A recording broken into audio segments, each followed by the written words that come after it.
Welcome back to another episode of The Road Chose Me. My name's Dan Grech, and on today's episode, it's time to extend all of the breather hoses on my Overland Jeep Gladiator. So the front and rear differentials on this vehicle, the transfer case and the transmission, they all have breather hoses. And those hoses, they aren't very long. This officially has a fording depth of about 30 inches, but chances are on my travels, I'll be driving through water deeper than that. So I need to make sure those breather hoses are as high as I can possibly get them to decrease the chances that that water causes a problem. So if you'd like to learn more about why I need to do it, the things I'm going to use to do it, and exactly how I go about doing it, stick around. I'm going to go through the whole process right now. So I've said it a few times before, driving through deep water is not something that I enjoy doing or I really want to do. But when you're on a really long-term overland trip, sometimes it's simply unavoidable. When I was crossing the Congo, there literally was only one way forward and I only had a single entry visa. It was physically impossible for me to go backwards. So the handful of times that water came over the hood of my Jeep, that wasn't really intentional, or I didn't really want that. I just had no choice. And certainly here in Australia, I do plan on exploring Cape York all the way up to the tip of southeastern Australia. And that is notorious for deep river crossings. It's basically guaranteed water will come over the hood on that particular trip. So all of that said, I added the snorkel, of course, that protects the engine so that it can bring in air without sucking in water. That's essential. But breather hoses too is something a lot of people forget about or just kind of overlook when they're going for the glamorous overland build. And so I extended the breather hoses on the Jeep that I drove around Africa, basically exactly the same as I'm going to today, and it worked flawlessly. When I got down to South Africa, I changed all the oils in that Jeep. So both differentials, the transfer case and the transmission, and none of the oils showed any sign of water ingress at all. I was really happy with that. And then again, same at the end of the trip, I changed them when I got back to North America, and again, there had been no water ingress. So I know that extending them like this, it really does work. And would water have gotten in if I didn't extend them? I don't know, but that's not a risk I'm going to take. And I'll show you here where the stock breathers actually sit right now. You can see in the rear for the axle, it kind of is just above or basically at the level of the tub. So if water comes up to the bottom of the tub in the Gladiator, that breather hose starts being underwater. And it does have like a little valve on it that's supposed to be a one-way valve, so water isn't supposed to be able to get in there. But do I want to rely on that? Or would I rather just have that valve even higher up so then I can be sure that water won't get in there? I know my answer to that. Certainly for the front diff as well, the hose could easily be another foot or two longer.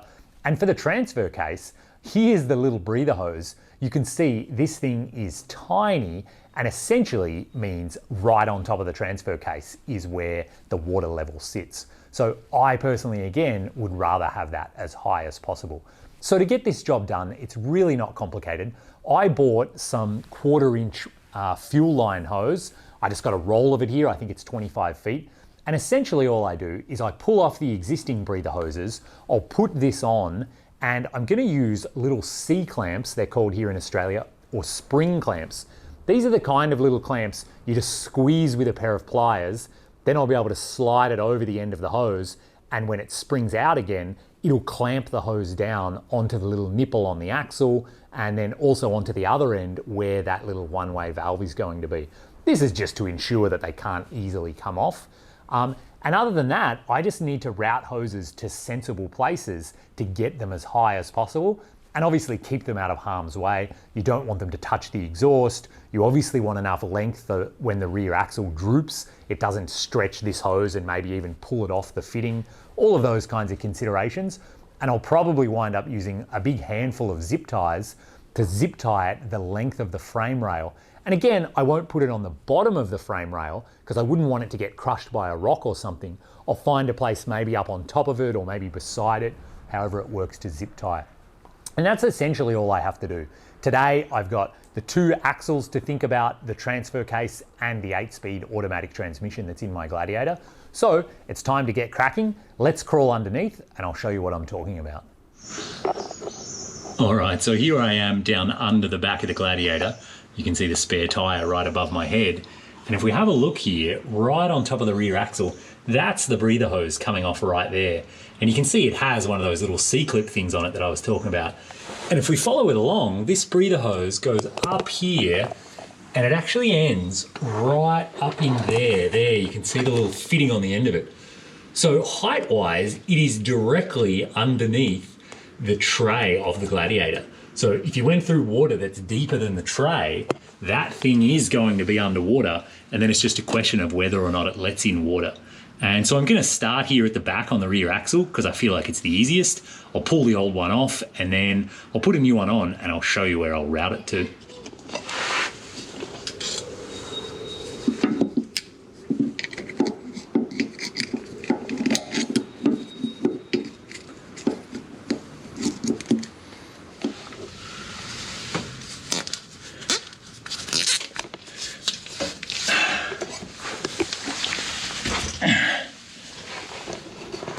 Okay, so I just got the hose off the rear axle, and this gives you an idea of just how short it is. It's about 2 feet long, and here is the little filter or cap that's on the end of it. And so you can see it's got a little lid on it, and I guess in theory, air can get out of this, but water can't get sucked back in. And yep, like I said, I like the idea. I'm just gonna put it higher up. So now it's time, I need to connect my 1/4-inch fuel line hose to that nipple on the rear axle, and I'm gonna run it all the way up to the engine bay, which is where I've decided I'm gonna put all of the ends of my breather hoses. Okay, now to show you my handiwork, there is the new breather hose attached, and I've actually, up above here, I've made a coil, you can see there, to give me lots of slack here.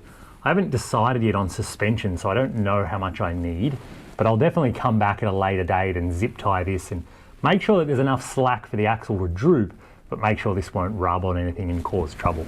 And then basically it goes along that way and to the front of the Jeep. And I'll jump out and I'll show you exactly where I routed it. So I basically ran it across the back corner of the gas tank, and this is it right here, sitting on top of the gas tank. And then I've zip tied it as a factory wiring harness right there. So it's right on top of the frame rail, all the way forward, all the way basically the length of the entire Jeep.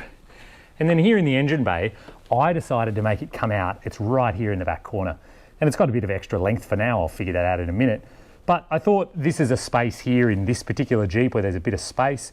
So I think I'll have them end right here. That way too, I'll be able to look at them every time I'm using my air compressor. You know, one of those things just nice to have a look at. So now that the rear diff is done, it's time to get under there and see if I can get the transfer case one off, which I think is going to be easier said than done. Now it's time to try and do the transfer case breather. And I think this is actually going to be the hardest of the bunch because it's really, really hard to get the stock one off. And so I'll try to show you here. This will be interesting if the GoPro can actually see it better than I can in real life. You can see that little round black thing there.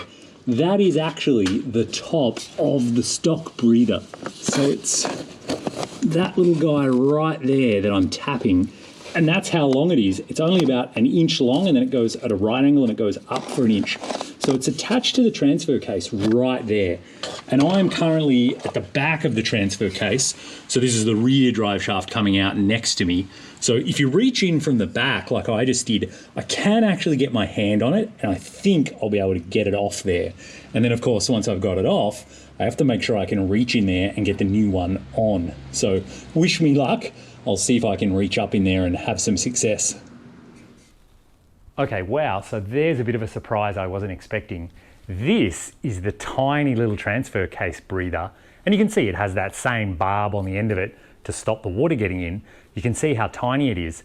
Actually, this thing was super easy to get off because there's no clamp on it, so it could fall off, and there's barely a barb on the actual transfer case nipple that's poking out.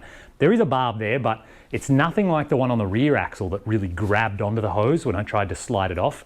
This thing just slid off with almost no resistance whatsoever. So that just confirms to me that what I'm doing is really worthwhile. And I'll see if I can shove the GoPro right in there so you can see what I'm talking about and what it actually looks like. But now basically same story. I need to plug a hose in there, put one of my little C-clamps on, and then I'll run it up to that same spot in the engine bay.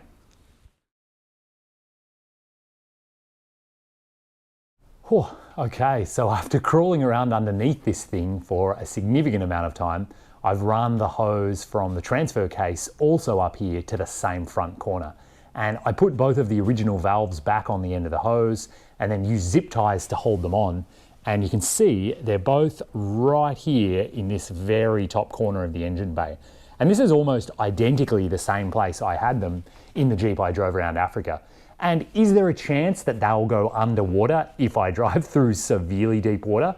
Yeah, I guess there is, but for me, I think that's adequate. I think that's a big improvement over what it was, and I'm not too worried about significantly those being underwater. Because even if I get a little bit of water over the hood, it's not like the entire under hood area is actually filled with water. I would have to actually stop in the middle of the water for that to be true. And if the entire engine bay is flooded, I think I have bigger problems than worrying about a little bit of water inside the diff or the transfer case oil. So that's where I've got those two ones run, and I think they're nicely out of the way and perfect there. And so now I'm going to do the front axle. Let's wriggle underneath there and I'll show you what it looks like. And now I'm moving forward to the front axle. So I'm behind it right now. That's the pumpkin of the axle, you can see. And the breather hose is this big fat one right here that you can see. It actually goes down, and from the front of the axle, you can easily see where it connects in.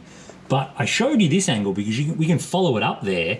You can see it kind of follows right along next to all the springs in the suspension, and it actually ends kind of right there, just where it goes out of sight. So it ends sort of at the bottom of the engine bay, you could say, or just below the stock battery box. And so there's really no reason not to extend this one. And I did this on my other Jeep too. I'll follow this exact same routing path where it tucks in there in that little groove. I'll also zip tie this little protecty sleeve back onto it. I guess that's protecting it from that lower control arm or that upper control arm. I'm not actually certain, but I'll just route it in exactly the same place. Therefore, it shouldn't cause any extra problems getting in the way. So once again, it's just a matter of pulling off that stock one and routing the new one. All right, and now that's the front axle done. And I showed you there was a lot of protection on the breather hose, and I put all of that back on my replacement hose. So there's like a little rubber grommet, there's a couple of special zip tie clips, there's even a little metal clip that helps hold it on kind of the side of the shock tower. So I put all of that back, and the hose runs actually in exactly the same place. But the original hose, it ended right at the top of the shock tower.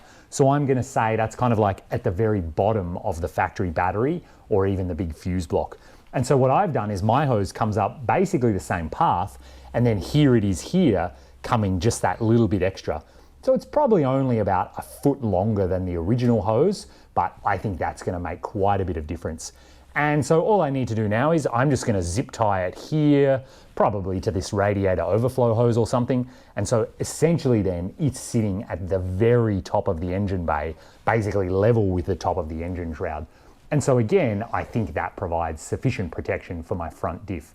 And interestingly, the breather on the front diff, it just has this little white plastic breather thing that's supposed to allow air to get in but not water to get in. And curiously, this is identical to the one that was on my JK Wrangler that I drove around Africa, whereas the other two from the rear diff and the transfer case, they're a little bit fancier than this. So I wonder, the front diff apparently needs a different breather or doesn't have the same requirements for a breather. And so that's taking care of the rear diff, the transfer case, and the front diff. Of course, there's one more thing on the list, and that is the automatic transmission, the 8-speed that's in this. And doing a whole bunch of reading around, I actually discovered this is the breather hose, the factory breather hose for the 8-speed transmission. It actually ends right here at the front of the engine. So I haven't relocated that, I haven't done anything, that's factory. And I thought a lot about it. Could I move it? Could I reroute it? Technically, I guess I could move it, grab it at the back of the engine and have it come up, and I'd be able to raise it about 2 inches before then it's at the top of the engine anyway. And so after like a bit of internal debate, I decided I'm just gonna leave it where it is. It's already within an inch or two of how high I would get it. Obviously, when the engineers designed it, they figured that was high enough. I've improved vastly the water fording depth of the diffs in the transfer case. So all in all, I think that's sufficient and I'm really happy with that. And so a couple of lessons that I learned if you're going to do this job on your Gladiator. The first thing is that I bought 1/4-inch fuel line hose for mine. And it turns out that was perfect on the JK Wrangler, but on the Gladiator, the hose that the factory uses is the next size up, whatever that happens to be. So my 1/4-inch, it only just went over the nipples on every end, and they only just were big enough to fit on the actual little breathers. Even this little guy from the front diff, it was quite hard to jam that onto my 1/4-inch hose. So if I was gonna do it again, I would buy whatever the next size up is, only just a little bit bigger. So that's lesson number one. And lesson number two, I bought 25 feet of fuel line hose. And you could see, I ran from the rear diff with a bit of slack all the way here to the engine bay, transfer case to the engine bay, and actually the exact amount that I had left is what you see here from the front diff. So I didn't even have an inch or two to spare. So if you're gonna do this job and you buy 25 feet of fuel line hose, be really careful with especially the run from the rear diff. Don't just cut it off a foot or two long and then think you'll just chop it off again later and throw it out. If you do that, you're not gonna have enough length to do your front diff, you're gonna have to go and buy more. But of course, obviously that's for the Gladiator. If you had a 4-door Wrangler with the shorter wheelbase, I think 25 feet would be absolutely ample in length. So there you have it, relatively straightforward and simple to extend the breather hoses on your Jeep Wrangler or Jeep Gladiator.